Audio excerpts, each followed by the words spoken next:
Paano kung isang araw tumingala ka at ayan na siya? Ang tanong, papaitas ka ba o maiiwan? Itong gusto kong sabihin sa iyo, kaibigan. Malapit na ang araw ng rapture. Ang rapture ay hindi biro. Ang katotohanan po ng Biblia ay hindi po natin ito ibabatay whether pinaniniwalaan ito ng karamihan o ng majority. Alam mo ang totoo nito, kaibigan, maski mag-is mo lang naniniwala dito at maski lahat ay oppose sa'yo at lahat ay against sa'yo, may gusto kong sabihin, mananatili pa rin ang kalooban ng Panginoong Hesukristo. Patutunayan niya mula Genesis hanggang Revelation. Totoo ang Biblia. Totoo ang kanyang salita. Maraming nagko-comment na hindi raw totoo ang pre-trib rapture. Ang totoo raw ay ang mid-trib. Sabi naman nung isa kaninang umaga, post-trib daw. Pag post-trib po, kay labo naman. Kay labo. Bakit kaninyo? Saan ka naman nakakita, ira-rapture ka ng Panginoong Hesukristo tapos wala pang 2 minuto, babalik na agad dito. So it's something na nakakatawa. It makes sense po talaga si pre-trib rapture. Unang-una, ang mga believers ay hindi na po magsasuffer ng wrath. Alam niyo po yung sa Tagalog, puot ng Diyos. Yung iba pag nagagalit, galit lang di ba? Pero ito puot. You know what's the difference between a puot and a galit? Ang puot talagang intense. Galit, pinatungan ng galit, walang katapos ang patong ng galit, equals puot. Hindi niyo ba alam yon? May araw ng puot ang Diyos.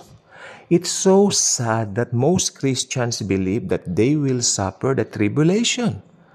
Unang-una, yung mga talata na sinasabi po ninyo na magsasuffer daw ng tribulation ika ninyo ang mga believers ng Panginoong Hesus. Tayo po yon.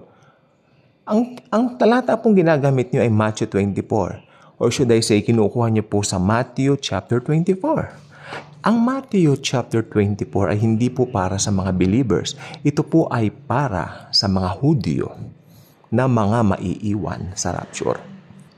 That's not for us. Tandaan po ninyo, ang tribulation ay ginawa ng Panginoong Hesukristo para sa bansang Israel. Ito po ay time clock niya sa bansang Israel. Why? Sapagkat right after that, they will receive Him as their personal Lord and Savior also. As their very own God Almighty.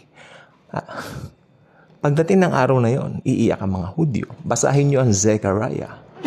Diba? Chapter 14. Doon darating siya, ang kanyang mga paa ay dadapo sa Mount of Olives. Tatapak na po siya. Makinig pong mabuti.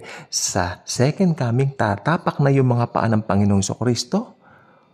At ang lahat ng mga nilalang doon ay hindi makakatagal sa presensya niya. Makikita nila yung pagka-Diyos niya. Makikita nila kung sino talaga siya.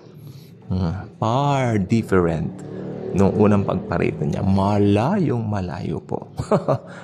Amen. Mag-i-split ang Mount of Olives sa 2. At mabubuksan ngayon yung original na Golden Gate. Yung Golden Gate ngayon yan, that's not the original one. Ang original one na pinasukan ni Jesus noong Palm Sunday ay nasa ilalim po niyan. At pagdating po niya, mag-i-split ang bundok ng Mount Olives at mabubuksan po yon. At doon po papasok si Jesus. Hulaan niyo sino kasama niya. Tayo po mga born-again Christians. Maghahari tayo sa buong mundo ng 1,000 years. Tayo po, kasama po niya tayo. Yan ang sabi ng Biblia. At yan po ay pinag-aaralan. Hindi lang yung kung ano yung sinabi ng pastor nyo, kung ito kasi ng pinaniniwalaan ko, aralin mo ang Biblia. Ito naman sasabihin ko, pag confident ka sa mga napag-aralan mo sa Biblia, especially sa eschatology, kahit anong sabihin nila, hindi ka affected. Because nasa panig ka ng katotohanan. At ang katotohanan ay si Jesus. Kaya kung hindi ka pa subscriber sa ating channel, I invite you to do so. Click the notification bell, share this video, share Jesus, His love and His grace. Remember, lagi mong tandaan, kung Kristiyano ka na ngayon, congratulations, we will not suffer wrath.